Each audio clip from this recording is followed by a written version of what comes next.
And with that, I say, yo, what up? How's it going, Curious Souls? Oh, it's going.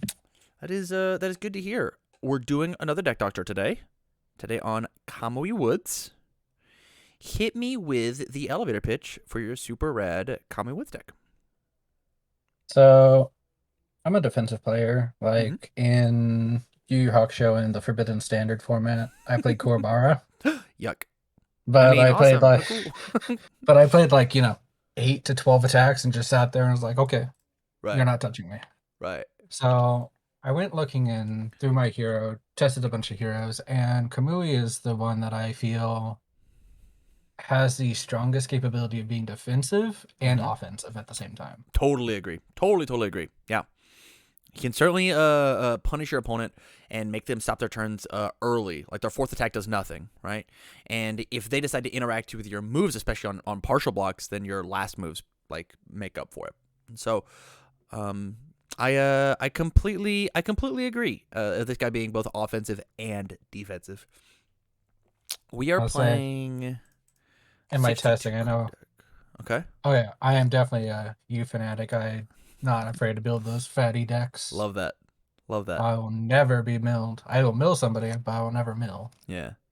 But I played an Odro, and it got to a point where he's like, "I can't actually hit you, can I?" was like, "No, Nope, no. not anymore. Yeah, you'll You have to have, blow that once per game for sure. you have. Well, even with that, he was fire Odro, so there's nothing he could do Hmm. I see. I see. because he had to attack my hand +2 because I had two creepies on the field. Right. Wowzers, that's scary. I got to a point last night with an Ojiro. It was the exact same way. Playing against a Toru, I was just like, you just like refuse to flash any move that doesn't kill you, and I just can't. I'm not allowed to. I'm not allowed to. So let's talk about this attack lineup. Right, we got a 3 grasping, 3 each, 4 frigid heat waves. Interesting. 4 ice storms, 4 lashings, 3 tongue whips. What do you think is the weakest attack in your lineup? If I had to be serious, it's probably the eat my sticky or grasping, because like grasping will just get me momentum if I need it, or it's a way to, start off my +1 because you're going to block it. I don't know why you would let me commit another random Right. thing. My choice. And eat my sticky is just if you don't block this, I'm gonna stuff your card pool, but it's a great one high block. Right. Yeah. How about frigid? Um I don't really use it for its damage. I use it to draw a card so I can defend. Right. But I mean, there's those times I accidentally be like, oh, you know what? Let's do three. And it's like 3 attacks. And it's like, well, this is accidentally an 11. Why not? Yeah. That makes sense. My personal opinion, and I think this is just true for the card, is it's probably just needs to be a 3 of. And if we want to keep our 21 attack lineup, we just puts the frog lashing up to 4 because this card is the main way we kill people, right? Like, I can agree. I did a Seven Thunders tournament and I faced two Tokyomis. The mm, second one, I was like, I'm sorry. They just got double frog lashing, double tongue whip, and they just died. yeah. Yeah, that makes total sense to me. Because there's nothing you can do with that much frog power. That much frog power. I think the biggest issue that I'm seeing right now with your attack lineup is honestly the fact that you only got one high block, right? The only high you have is Eat My Sticky Balls, which feels really good played. Like, it feels so good played. How do we figure out how to get this card up to a 4 of so that we can draw a bonus? Or so that we can stuff a bonus? Is it play 22 attacks? Because that feels bad. That feels bad. Maybe we drop the tongue whip back down to the 3 of, and then put this up to a 4. So that I would drop Frigid to 2, because it's in there mostly for draw. Right. I'm a 7-hander, but if I play Frigid and since everything is accidentally ranged, The I'm more or less an 8-hand. the big thing about it is if we say frigid, sorry, I had a big yawn. If we hit frigid early and we have to review it, that means we got 1 left in our deck. It means that at most we have a draw 2. Right? Think about having it at 3 of is we're allowed to see it in our prime turns because we don't get to play this card on prime at all. It should say prime illegal on it. The first 2 turns of the game you don't get to play this card. Sometimes That's even the fair. third turn of the game, you don't even get to play this card, right? Because like the point is to draw the 2 cards, so you should just review it out of your hand. Um, I know when set 2 finally drops that I will probably lose the frigid because I can lose the range package for a lot more of the water just annoyance, like love that. detention bite. Love that. Love that. Detention bite? That's tight. That's cool. That's cool. Um, Because that card's just stupid in Kamui for no reason. yeah. Yeah, yeah, yeah. Man.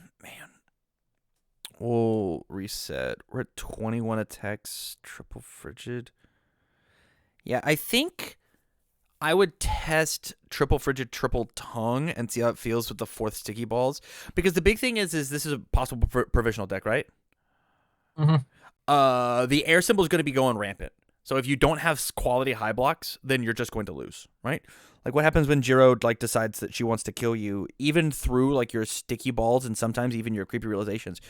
And Kamui, you just don't get there because like you missed your high block. So I think this card is a mandatory 4 of, at least for this first format.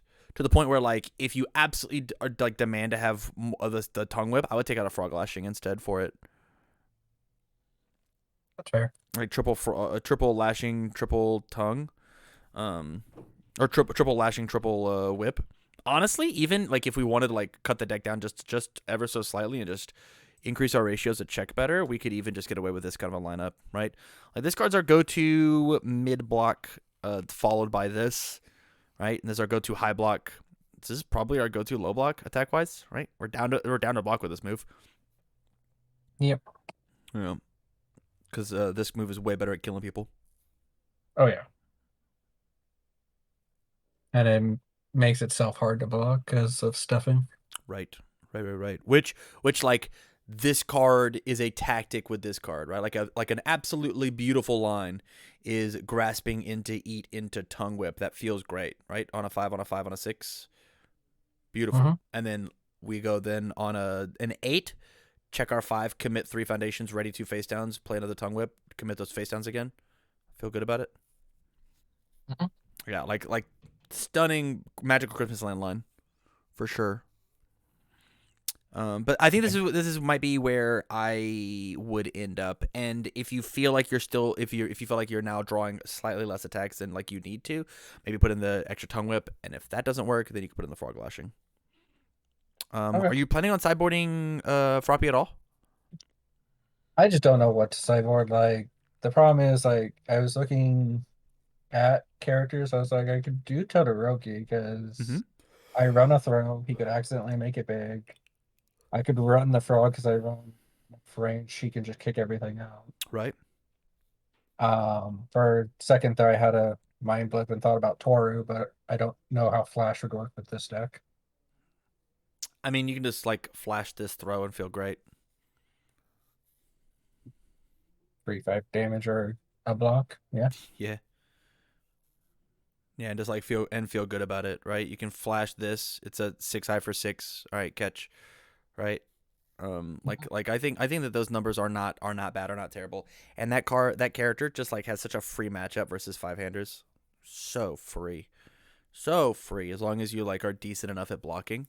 That and you've got things like plus ultra, you've got things like tape, you've got so many tools to help fight it. On the foundations, because I mean obviously you're playing 4 plus ultra because we're playing 4 tape. For gotcha for tape, double think fast, love that. Class speed introductions, how do you feel about this card? It's a 2 of because it's if I see it, okay. Mm-hmm. But because it's always going to make like that grasping a 3 for 6, commit Kamui 3 for 7, so I get the guaranteed 4 damage. Good point. Good point. It's just a random free 1 speed and extra 1 damage from half block as a Kamui and Classmate. And then after that, it's just a free foundation. I can either commit or destroy the frozen. Yeah, it does also say that like on the turn that like you're just your base +1 just works. That it's really hard to block. And that's my biggest thing with Classmate is it actually incentivizes your opponent to not block your moves, which means your things don't get bigger later. And that's like my biggest thing, right?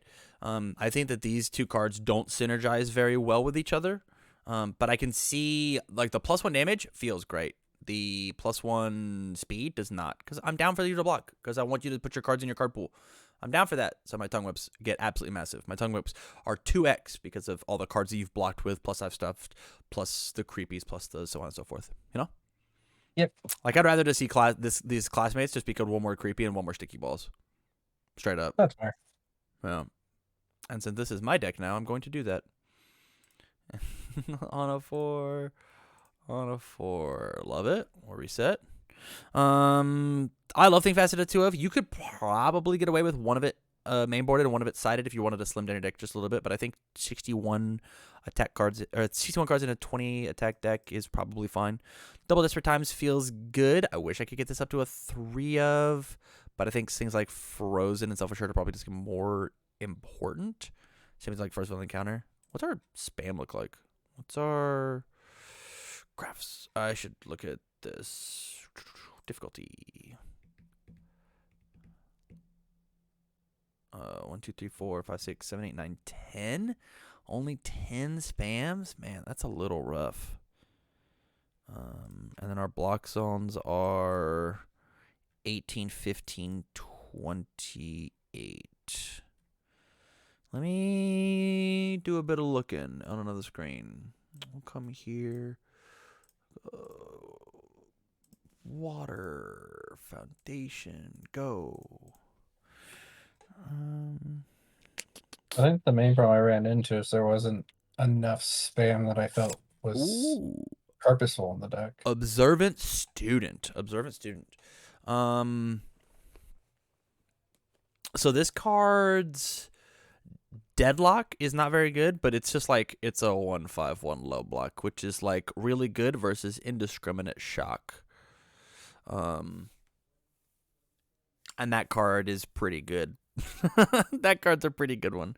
I kind of just want to just jam it in on top at a 2 of. I got to make sure that. Also, I have died to Indiscriminate. Yeah. Indiscriminate is one of those cards that actually doesn't care about Kamui Woods. It just gets big enough to just like not care. Let's go find it. Let's go find it. We got 2 observant students. And then how does this look? We're at 63 cards again. Our low blocks are now 18, 17. We could, I think you should play For Irrefutable, buddy. I think this card is so crazy, man. I think it's so good. I think commit 1 foundation on a kill turn so that you don't get sticky balls or you don't get wall clinged. Or here's the hottest tech, and I think that this is for everybody out there who's listening. I think that fire decks are going to come out in a force. I know the next provisional that I'm playing in, I'm probably playing All Might 2 because I get to play in the Typhoon, and that card beats this card. Yep, I have 2 cards in my hand, and I have 3 cards ready in my stage, and I've got 14 cards in my card pool, and you've made it 100 damage. I'll destroy this, discard my 2 cards, and block it. Do you have another one? Fair. Do you have another one? Well, you don't have to worry about that because you're playing for Irrefutable Force of Natures. The number of cards that this card touches, including itself, like it beats the entire mirror match. All 3 of these symbols get washed by this card. It is weak versus the air decks, and I'll keep it a buck. But I think that you just take Irrefutable Force and you kick it to the sideboard, like you keep it at a 2 of. You kick 2 of it to the sideboard for better high blocks on your foundations. Like for your 2 more desperate times, right? Should be in your sideboard to just instantly swap these. Because the air decks draw a ton of cards, and they block high, and so like I think this card needs to be a 4 of, and then that actually just rounds out your blocks of 18, 28, 18. It was a 64 card deck with 20 attacks with just a little bit of draw power. This is probably the deck that I would take, buddy. Okay. Yeah. This started out this deck was incredibly close to like an exacty list for me. Also like versus like Shigaraki, right? Like my first answer is gonna be to stop your Self Assured. You don't get to like perfect block this mid, right? I'll play my Frog Lashing, and it's not gonna be mid. Sorry. You actually have to go find a high block. That's fair. Is there anything on here that you vehemently disagree with? Nope. No? I actually think it looks fun, and the block zones are more even, so Yeah. I think the main thing that you're going to want to do when it comes to your sideboard, if you do decide to not sideboard a character, is to just figure out what quality cards that you could take and make into needs or wants, as opposed to like put niches in your sideboard and like putting Desperate Times up, right? Putting a fourth first villain, putting 2 more observant students, like, might be the thing that like gets you there. And you need at least, I demand, 2 high blocks on attacks in your sideboard, because air decks are just going to kill you. They're just going to kill you. That is fair. Yeah. Final thoughts? I think it looks good. I'll probably have to try and test it throughout the week Perfect. and see what happens. All right, dude. We'll shoot this list over, and thank you again for the support over on Patreon. Okay. Yeah, thank you. Peace. Peace.